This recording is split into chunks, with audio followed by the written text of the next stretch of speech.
Hello students, welcome to the classes. In this session, we will continue with semiconductors. In the previous session, we have seen the classification of solids based on the energy gap. So solids are classified into three categories: conductors, semiconductors and insulators.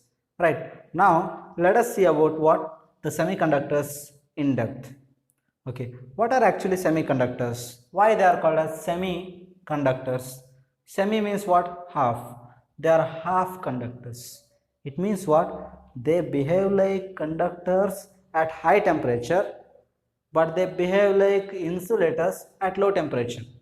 So their conductivity lies between conductors as well as insulators. They don't show so high resistivity, also they don't show less resistivity. The resistivity as well as conductivity lies between what? The conductors and insulators. That is why they are called as what? Semiconductors. Okay, examples for semiconductors are silicon and germanium. Okay, silicon and germanium. Both silicon and germanium, they are present in the 14th group. They are present in the 14th group of periodic table. Now let's consider the silicon. Okay, what is its atomic number? 14.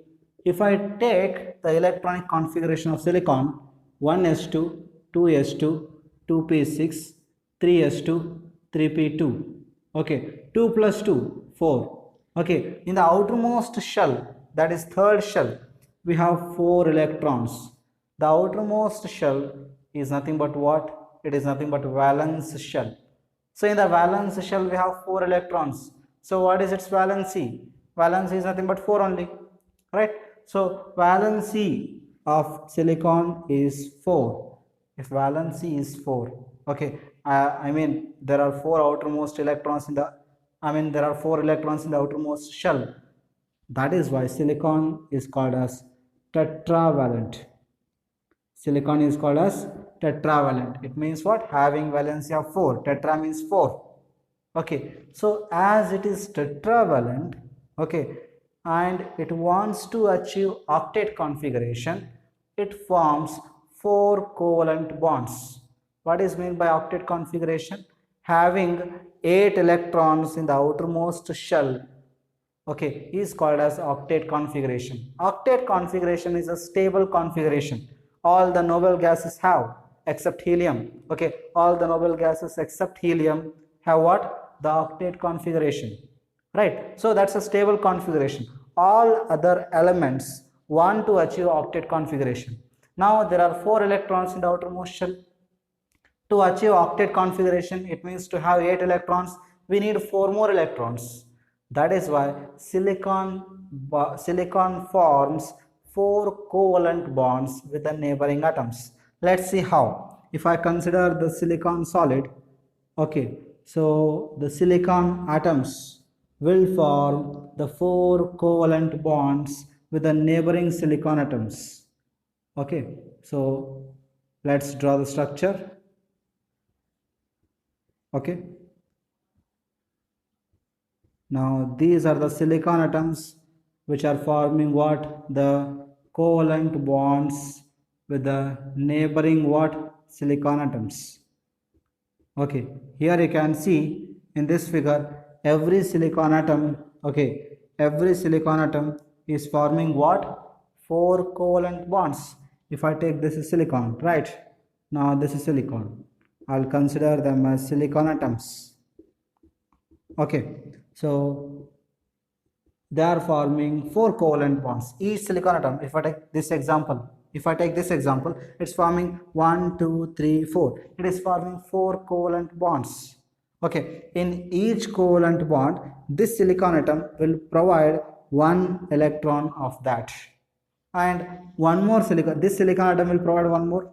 This will provide 1 more. This will provide 1 more. And this will provide 1 more here. This will provide 1 more here. And this will provide here. This will provide here. Right, so it means what? In each covalent bond there are 2 electrons.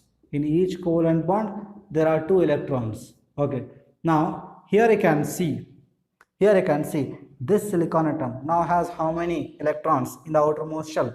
Okay, it has 1, 2, 3, 4, 5, 6, 7, 8. Right? It has achieved what? Octet configuration. Now it is stable.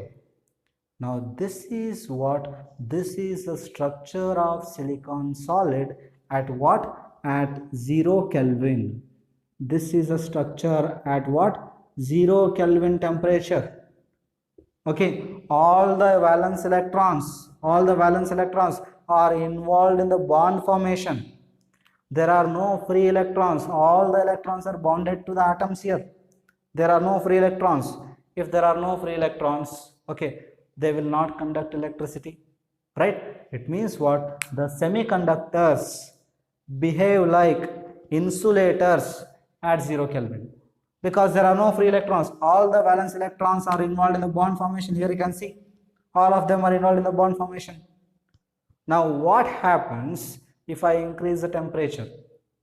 If I increase the temperature, these electrons will acquire some energy.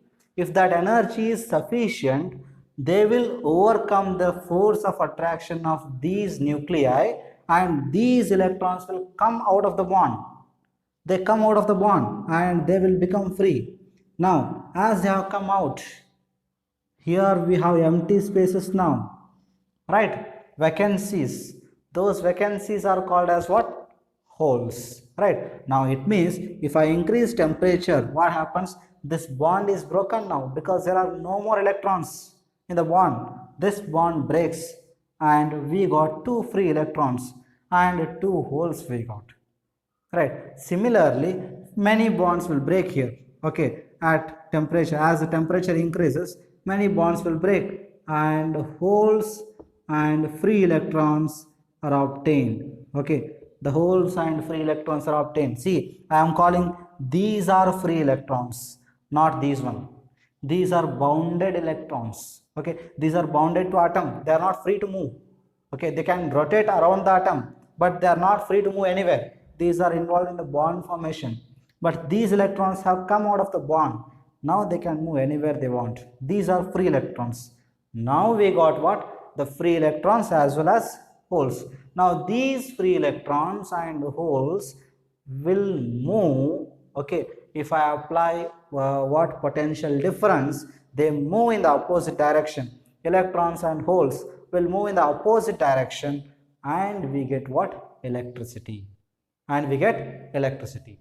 Now here you can see how many free electrons I got here? 1, 2, 3, 4, 5, 6 electrons I got by the breakage of 3 bonds. How many holes I got? 1, 2, 3, 4, 5, 6. So 6 holes, 6 free electrons.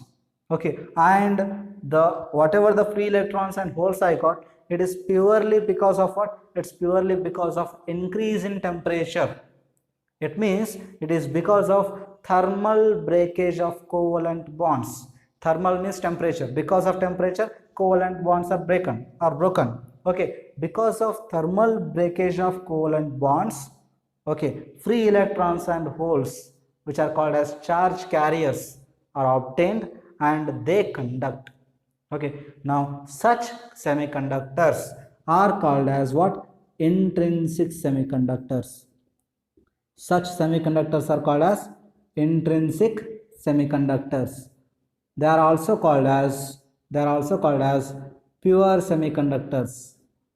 They are also called as what? Pure semiconductors. Okay, so what are intrinsic semiconductors or pure semiconductors? The semiconductors in which charge carriers are generated only because of thermal breakage of the covalent bonds. They are called as intrinsic or pure semiconductors. Okay, I told the electrons and holes will conduct electricity. They move in opposite direction, right? Yeah, we can agree if the electrons will move because they are particles. But holes are nothing but empty spaces. How do they move? Okay, empty space. Whether the space can move? No. But I am telling holes will also conduct electricity. It means holes are moving. Are the holes are moving? Okay, now let's see how the holes can move or how the holes will conduct electricity. Okay, what I will do is I'll just erase this part. Okay, I'll just erase this part. Now let's see how the holes can conduct electricity. I mean how the holes can move. Okay, so now let's say there are two holes here. Okay, now let's say there are two holes. Or let's consider, okay, we'll do one thing. We'll consider the silicon structure only. Instead of that, it's better to consider silicon structure. Okay, now let's consider there are two free electrons here, there are two holes here. Okay, so now let's consider there are electrons here. Okay, now what happens if this electron, instead of being from here, if it goes in this direction, now what happens? This electron comes and occupies this space. Okay, now here we have one empty space now, right? Now this has become empty.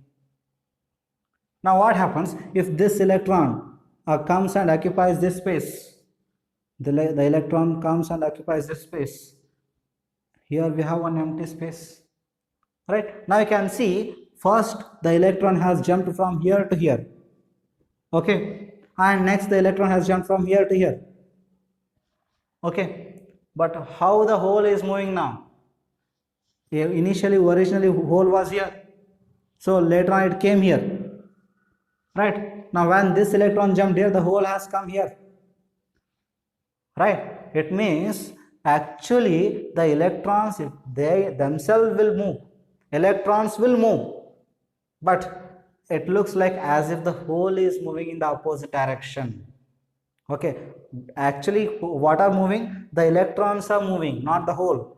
Okay, but it looks like as if the hole is moving in the opposite direction. Okay, so here the hole conduction, there are two types of what charge carriers here. One is hole, one more is free electron. These free electrons can move anywhere they want. Because of that also electricity is obtained. Okay, and holes are also moving. Because of that also what electricity is obtained. Okay, because of those two, okay, electricity is obtained. So there are two types of charge carriers here. First one is hole, second one is what? Free electrons. These free electrons can move anywhere. Okay, and these holes, okay, they'll also move.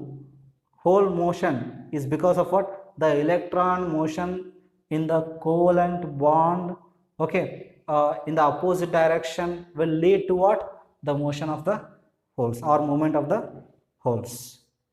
Okay, so this is about what? This is about the intrinsic semiconductors. Okay, so in the next session we will see about what? Extrinsic semiconductors. Okay, thank you.